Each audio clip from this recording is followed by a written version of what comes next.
Hey, still in business. You already know what time it is. Animated horror stories. Animated horror stories. Boom, boom, boom. Where we at? We at DNA House. What we doing at DNA House? See what go on. DNA. Oh, DNA. I keep saying DNA. I'm sorry. DSA. Dark Knight Animations. This is where we at. What? As I always do when we over well, as I started doing when we over here, I'm gonna give y'all a warning because we don't know what they finna have popping out. They stories be wild. So hopefully it's nothing to trigger nobody. But if there is, we just go. Remember I said there's a trigger warning up here just in case. So if something pop up triggering, just skip past or even just get up out of here. You know, let's watch last week. Watch yesterday video. Last week. We daily over here. But on that note, let's get into it. It is three first love horror stories animated. So I feel like it's gonna be like, a lot of jealousy going on, a lot of stalking going on, because first loves, a lot of heartbreaks. It's the first love. You don't do with your first love forever. You just love that person for a second just to figure out what love is for a little bit. Then you be like, oh, okay, cool, beans. So y'all know what to do. Go grab a blunt, please. Go grab a bottle of water. Go grab a bag of chips. And grab a blanket so you can be snug. Okay? Yeah. Let's get up into it. I don't know how long it has been since I got stuck in this basement. You may be thinking, What I who say? am I? What I And why say? am I stuck here? Well, Now we I'm know just an why. ordinary guy who is in love with this woman. Her name is Sarah. She's my best friend's wife. So why are you in? If I were to explain the whole incident in details, I would have to tell you the story from the beginning.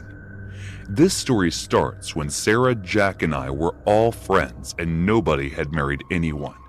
Jack always had a crush on Sarah, and eventually they got into a relationship.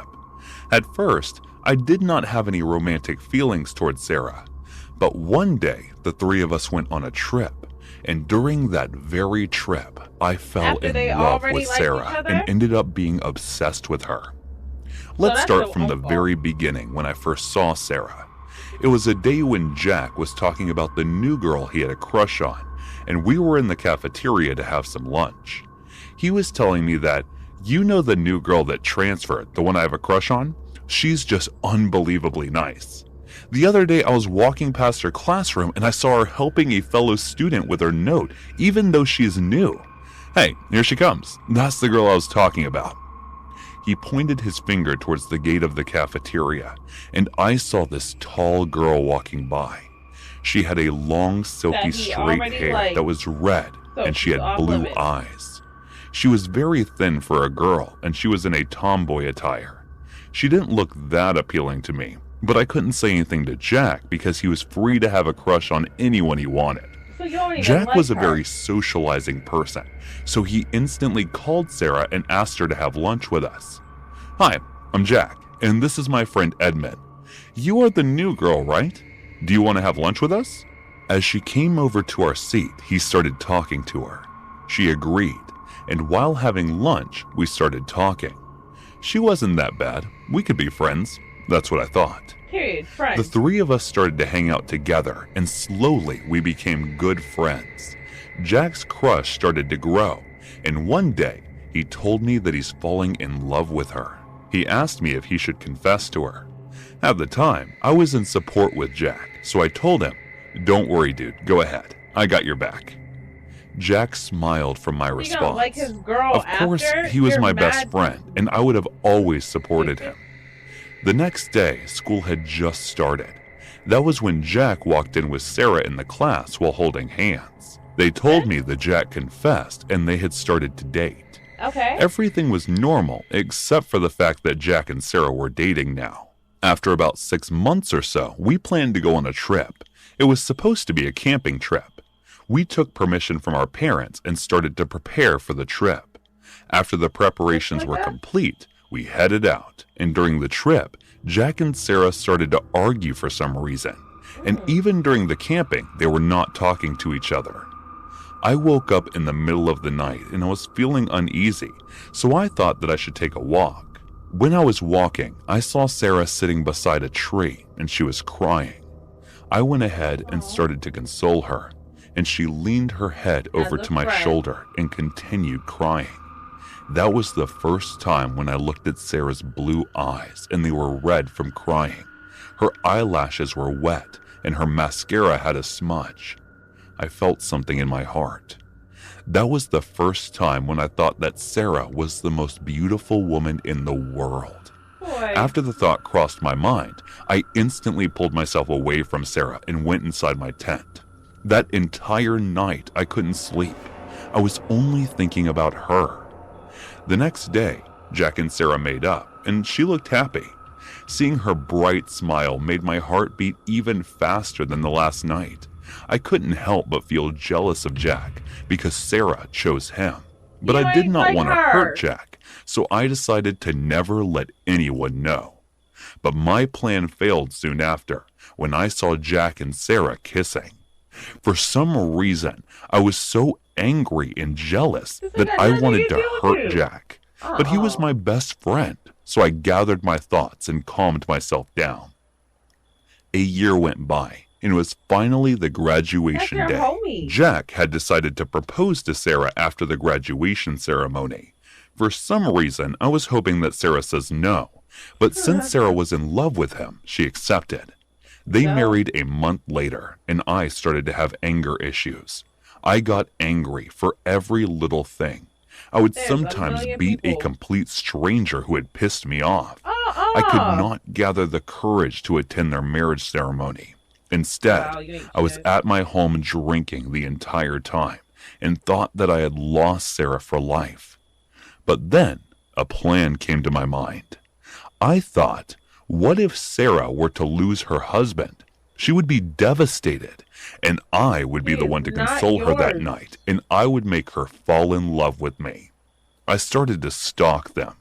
Whenever Jack and Sarah both were together or were on a date, I would always follow them without letting them know.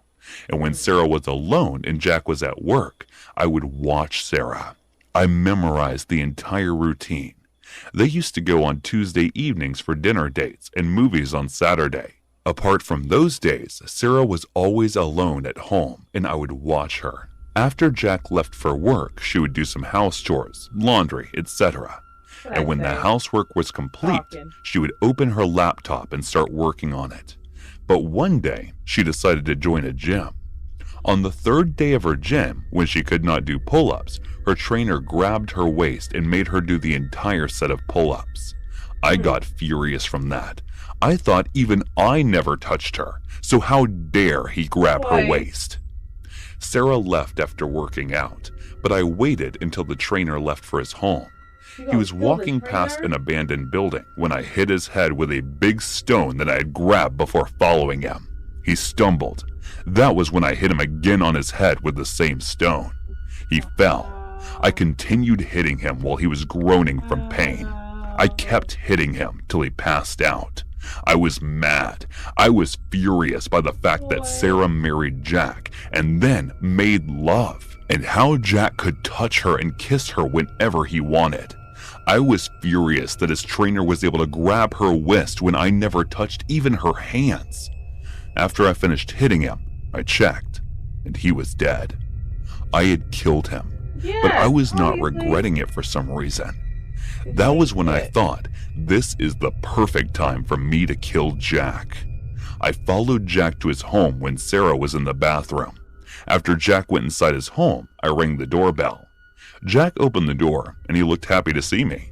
"Buddy, long time no see. Come inside. Tell me, how are you doing?" "Wait a second, let me grab the beer from the kitchen." As he was talking, I followed him to the kitchen and grabbed the knife from the counter. He was opening the fridge when I stabbed him in the back and kept stabbing. That was when I noticed the footsteps of Sarah coming toward the kitchen and immediately tried to hide myself. While I was hiding, I heard Sarah scream, and then I heard her calling 911. When the police arrived, I wasn't able to get out of the house, so I somehow managed to hide in the basement. I don't know, I think a day had passed. I cannot figure out how long has it been since I got stuck here. I can hear the wailing sound, a police siren.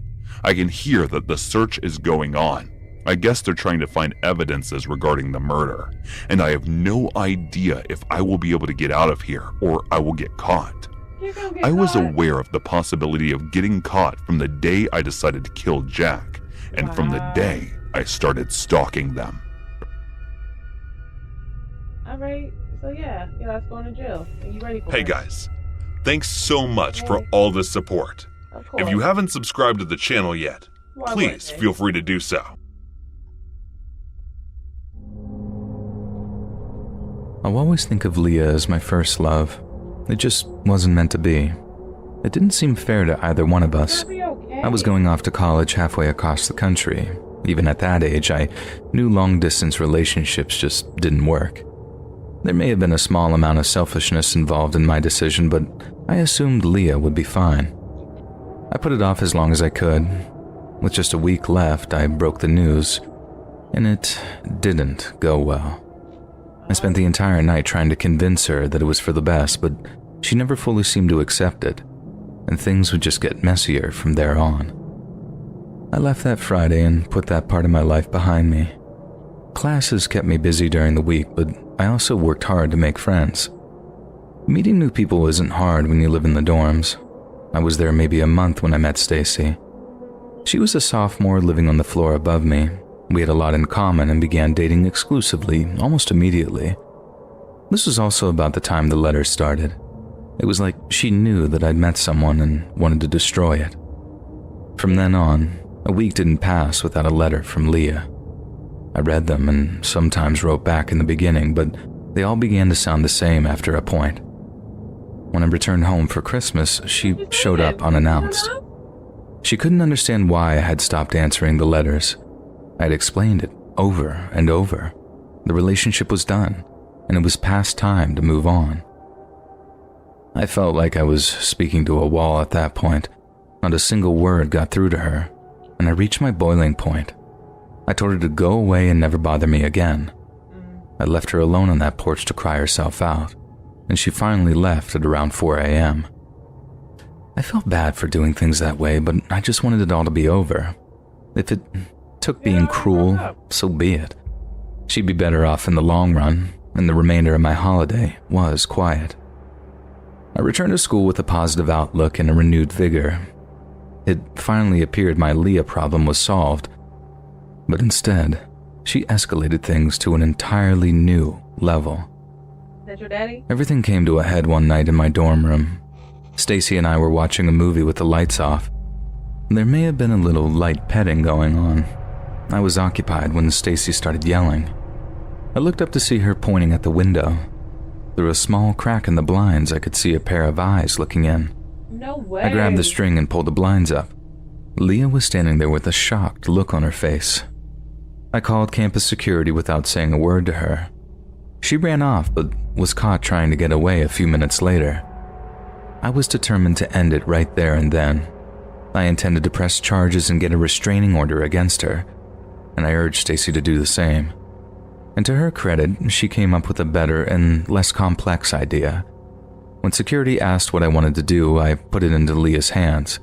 I promised I would take no further action if she promised to leave that second and never contact me or Stacy ever again. Why would It was a you do big that? risk, but I was willing to take it. I guess there was still that small part of myself that felt guilty for the breakup. She reluctantly agreed, and the officers allowed her to leave. To be honest, Obviously, I never she'd be expected right her to keep the agreement. Nonetheless, it's been 9 years, and I've received no Wow. visits, texts, or phone calls from her. There was one short sympathy letter that she sent upon the death of my grandfather. I was so comforted by that thought that I just let it pass. I can't speak as to whether or not Stacy has heard anything, but I suspect that she's had the same experience. Nothing. I did return home to work in my dad's company after college and have seen Leah around town on occasion, and we just do our best to avoid each other. I've been told in the intervening years that she is married and began a family, and I wish her all the luck in the world and hope the marriage proves to be a very long and happy one.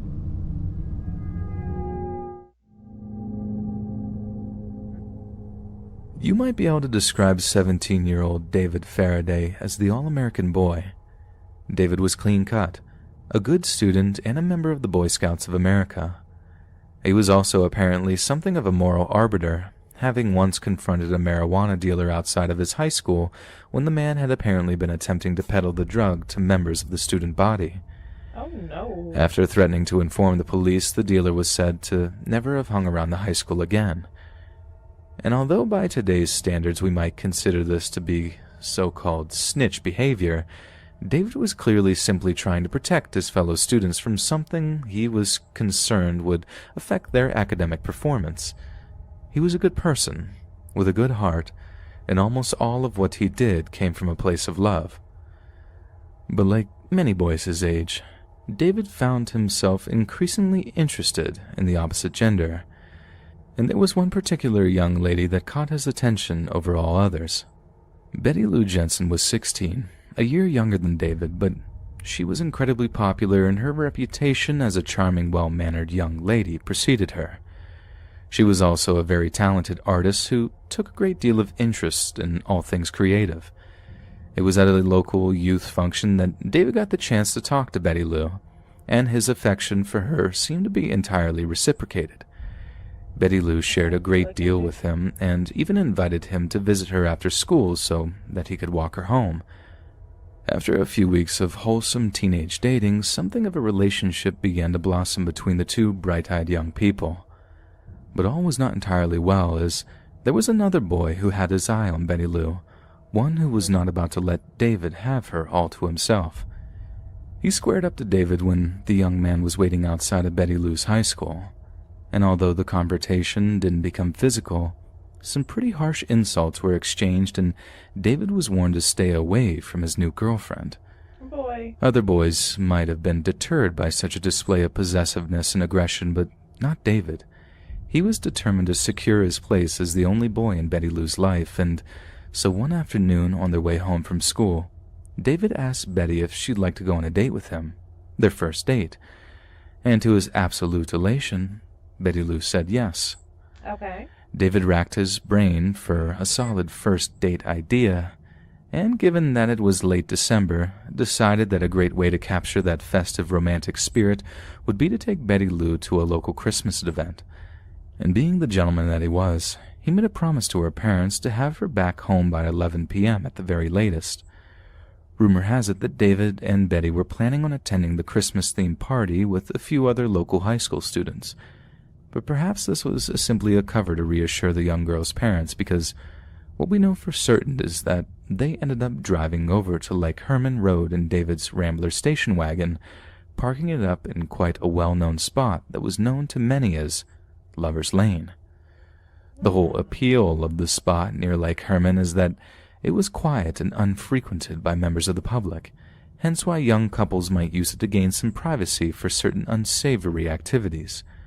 But it wasn't just infatuated lovebirds who noted the location's seclusion, because someone else wished to take advantage of the isolation for something that was considerably more malicious. At some point during their stay up on Lover's Lane, David and Betty Lou noticed another car pull into the spot, one that parked up alongside them before turning its lights off.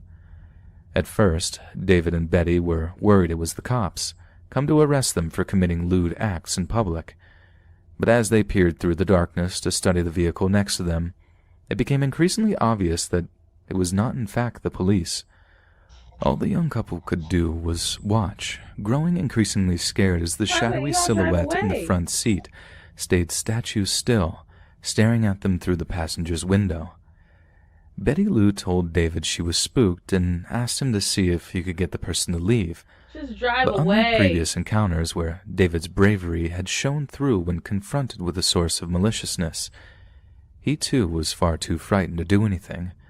But as he prepared to start up the Rambler's engine so he could drive Betty Lou out of there, the driver of the other vehicle got out and approached David's side of the Rambler. Drive away! David was transfixed, frozen in fear like a deer in a car's headlights. But when he saw the mysterious stranger pull out a pistol and aim it at his window, his flight response kicked into gear. Period. Betty threw open the passenger side door, throwing herself from the Rambler before David followed suit. But neither kid was fast enough to outrun a bullet. The stranger fired once through the roof of the Rambler, then sprinted around the back to fire another shot at David through the vehicle's rear window.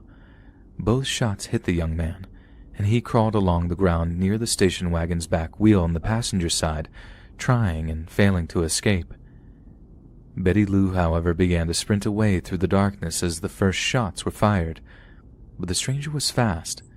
He took aim and fired 5 shots at the right side of her back, each bullet striking her torso before she fell. As she lay dying in the darkness, the killer turned his attentions back to David, pointing the pistol towards his head and pulling the trigger one last time, sending a bullet crashing into his skull just behind his left ear. Like, who is doing Apparently, the killer then simply got back into his car and drove away into the night. Sometime later, someone who drove past the spot on Lover's Lane must have seen the bodies lying in the dirt, and then rushed to call the police. David was still breathing when they arrived on the scene, but was completely unresponsive, and was dead on arrival when he was finally taken to a nearby hospital for treatment. The double homicide stunned and horrified the local community, and rumors abounded that there was a crazed, firearm-wielding madman on the loose, with it only being a matter of time before they struck again. One of the first people contacted by the police as a potential suspect in the murders was the young man who had confronted David as a result of his own jealousies over his and Betty Lou's blossoming relationship. Period. But it was discovered that this young man had a strong alibi for his whereabouts, meaning there was no way he could have been the mysterious, bloodthirsty stranger who pulled into Lover's Lane that night. As the summer of 1969 drew to a close, journalists and law enforcement alike wondered if the teenage lover's killer would ever be found, but little did they know that the nightmare had just began, and what would follow would continue to baffle all those involved for decades to come. Because the man who took David and Betty Lou's lives that evening, the man who relentlessly fired bullet after bullet into the Rambler station wagon, would come to be known by a name that would echo through the annals of true crime all over the world. Zodiac killer? The Zodiac. Zodiac's identity remains a complete mystery even to this day. The killer's nickname originated from a series of taunting letters and cards sent to the San Francisco Bay Area press. These letters included 4 cryptograms based around a number of ciphers, one of which was recently solved by the FBI after over 50 years of research and study. We know for certain that the Zodiac murdered 5 people in Benicia, Vallejo, Napa County, and San Francisco in the 11 months spanning December of 1968 and October of 1969. It seems he preferred to target young couples, which is how he seemed to have come across David and Betty Lou while the pair were on their first date. Yet despite only 5 confirmed victims being attributed to the Zodiac, he once claimed to have murdered 32 other people, bringing his total body count to 37 victims. A killing spree that started with 2 young lovers, so excited to finally have some time alone together on their first date, never being able to imagine that it would end in such a brutal moment of painful finality. So the next time you're on a first date, don't be so quick to go somewhere secluded, as you never know who might be watching or following, just ready to turn a perfect romantic moment into a living some bullshit. nightmare. Into some bullshit. 'Cause ain't no reason for that. You don't kill them for being outside. But, okay. Cool beans. I enjoyed this one. Let me know how you guys feel in the comments. Which one was your favorite? I say the first one might be my favorite. And until next time, goodbye.